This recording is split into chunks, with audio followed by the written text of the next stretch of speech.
Bonjour à tous.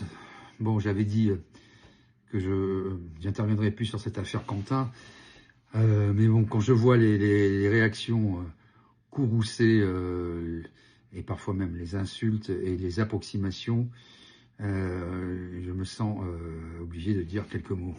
J'en ai trop dit ou pas assez. Alors, premièrement, est-ce que on doit tout justifier? Je pense qu'il y a déjà un problème là.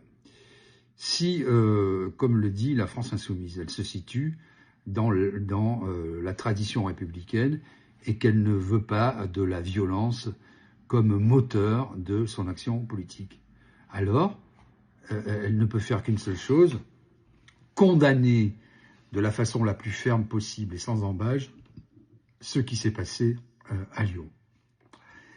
Elle le fait, dans les mots, sans véritablement le faire.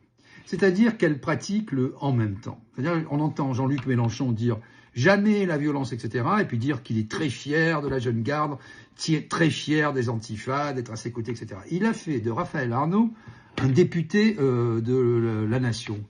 Quels sont les faits d'armes de Raphaël Arnaud? Il a produit une pensée, il a créé de l'emploi, il s'est engagé de telle façon dans la société que c'est remarquable et qu'il faille absolument en faire un député. Non, il lui a donné, c'est lui qui décide de tout, Mélenchon, on le sait. Ah bon, il a donné une circonscription dans le département de Vaucluse, celle qui était imperdable, et puis il en a fait un député. Très bien. Est-ce qu'il y a un lien organique, réel, politique, avec la jeune garde? Mais oui. Sur toutes les affiches du nouveau Front Populaire, du PS, que ce soit des candidats PS, écolos, communistes ou de la France Insoumise, il y a en bas la jeune garde. Donc, tout le monde le savait. Tout le monde le savait. C'est un secret de polichinelle. Donc ça, c'est le premier point. Est-ce qu'on considère qu'on peut justifier une violence préventive pour éviter une violence putative? Est-ce qu'on justifie une violence humaniste d'extrême gauche contre une violence destructrice d'extrême droite qui n'a rien à voir avec l'humanité? Est-ce qu'on peut faire ça? Est-ce qu'on peut être contre la peine de mort en tuant? Est-ce qu'on peut défendre le crime en étant criminel? Est-ce qu'on peut défendre des gens cagoulés qui vont faire le coup de poing avec toute une organisation, des barres de fer, etc., en faisant la même chose? C'est la seule question que je pose. Il me semble qu'elle est pleinement légitime, cette question.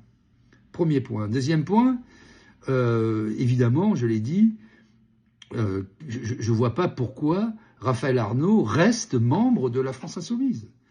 Nous avons donc un député qui a son collaborateur qui est, il faut garder la présomption d'innocence, mais en tout cas tout le monde l'a dit, il est impliqué, il est interpellé, il est en garde à vue dans les locaux de la police à Lyon, il semble impliqué parmi les 9 jeunes gens et les 6 qui ont frappé directement Quentin de Ranc.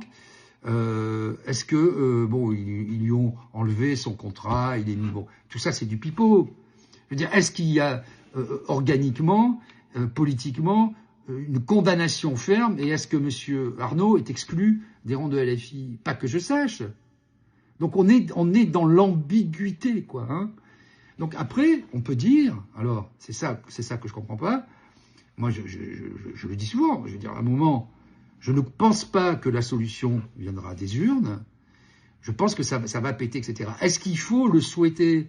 Et est-ce qu'il faut faire d'une certaine manière du trotskisme ou de l'entrisme, appelons ça comme on veut, dans les institutions de la République pour prôner la violence? Je veux dire, à un moment, il faut choisir.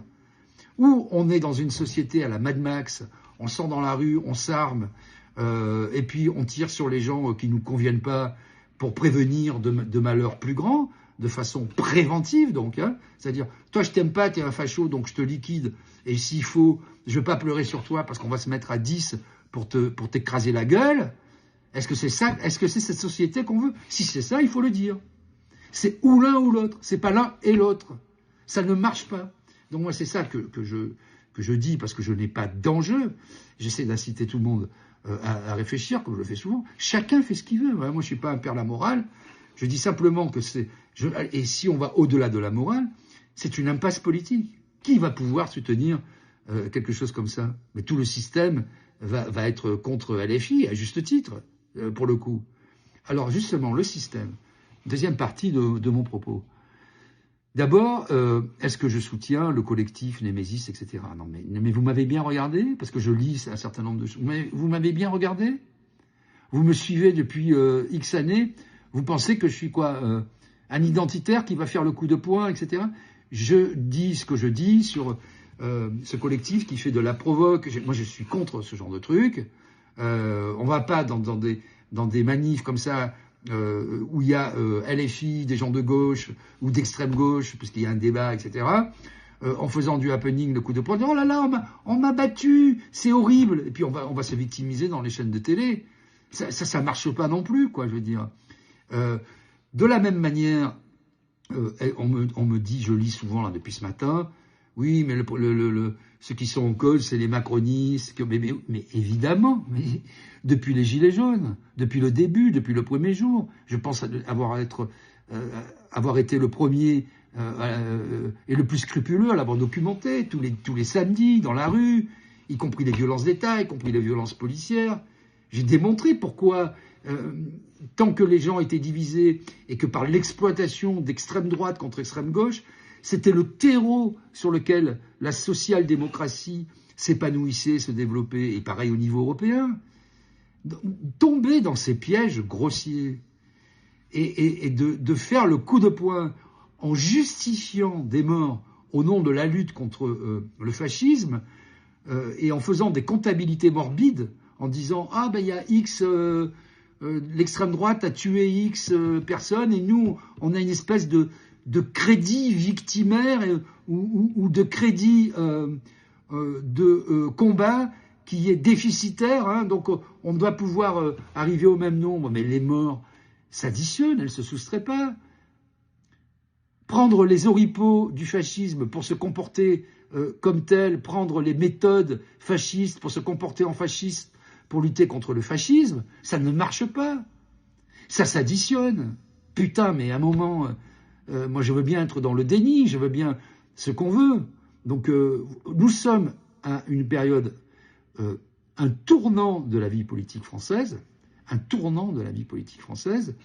où la France insoumise coupe de façon nette, en dénonçant, oui, un certain nombre d'instrumentalisations, hein, de la part des pouvoirs publics, de l'État, de M. Macron, qui le jour même, a rajouté de l'huile sur le feu avec M. Aziza. J'avais dit que je ne prononcerais pas son nom à ce type-là, je ne veux pas lui faire trop d'honneur. Le jour même, le type s'en délecte, s'en régale. Est-ce que les gens sont obligés d'être aussi cons que ça et de sauter les pieds joints dans tous les pièges qui sont tendus? Donc c'est un tournant de la vie politique.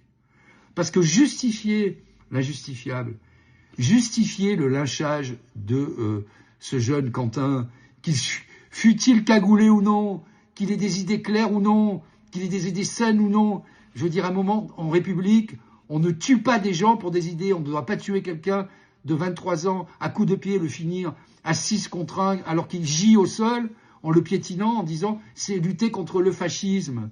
C'est juste un dérèglement mental d'agir comme ça. C'est du fascisme, c'est la même chose. Ma famille a payé le prix du sang pour lutter contre le fascisme et le nazisme. Je ne vais pas défendre ça. Mais à un moment, je dis simplement, si tout le monde agit comme ça, on est dans Mad Max. Eh bien alors, armons-nous, on va tous sortir dans la rue et on va casser la gueule des gens qui nous conviennent pas. Et puis après, on va dire, ouais, mais je suis en retard sur le nombre de morts et de victimes. Mais il faut que tout le monde se reprenne, réfléchisse à minima, un tant soit peu. Si LFI ne change pas de discours, elle aura simplement enclenché sa disparition. Et je peux vous dire que le système va y aller, ils auront raison, je veux dire, tout le monde va faire quoi contre LFI en disant ils défendent l'injustifiable, ils justifient l'injustifiable, ils défendent l'indéfendable, et de se dire fiers de la jeune garde et de tout ce qui a été fait avec Raphaël Arnaud. Mais enfin, au moment où il y a un gamin qui se fait rouer de coups, même si, alors c'est peut-être pas un néo-nazi comme je le lis à droite et à gauche, même si c'est un identitaire, etc. Est-ce que ça justifie ça? Est-ce qu'on peut faire ça au nom de l'humanisme? Est-ce qu'on peut faire ça au nom du progrès? Est-ce qu'on peut faire ça au nom d'une humanité meilleure? Est-ce qu'on peut faire ça au nom de la lutte contre le capitalisme? Qu'est-ce qu'il y a d'héroïque à piétiner la gueule d'un mec de 23 ans dans la rue? Est-ce qu'on lutte contre le capitalisme en faisant ça? Est-ce qu'en finissant un mec dans la rue à coups de pied, on va faire grandir la cause humaniste? À un moment, quoi, je veux dire, moi je veux bien tout ce qu'on veut, mais là, je marche pas. Hein. Voilà, c'est tout ce que j'ai à dire. Mais je le dis, comme d'habitude, sans embâche. Que je me fasse pas d'amis, je m'en fous, de toute façon. C'est moi qui choisis mes amis et ils me choisissent. Bonne journée.